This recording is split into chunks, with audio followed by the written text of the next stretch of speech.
شهر الخير ومقدمه يريخ الطهر مطاياه وينفح عطر سكينة. هذا القرآن أنت الذي يا ربي قلت حروفه ووصفته بالوعظ والتبيان، اشرح به صدري لمعرفة الهدى واعصم به قلبي من الشيطان.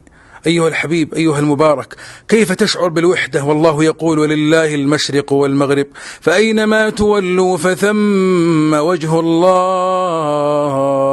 كيف تحزن والله جل جلاله يقول ولا تهنوا ولا تحزنوا وأنتم الأعلون إن كنتم مؤمنين؟ كيف أيها الحبيب تشعر بالكرب والمعاناة وهتافك وتمتماتك ربي مسني الضر وأنت أرحم الراحمين؟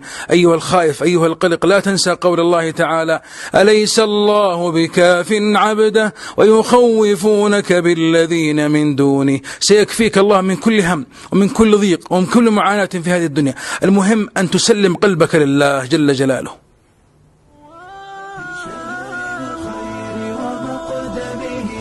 يريخ الطهر مطاياه وينفح عطر سكينته أنسا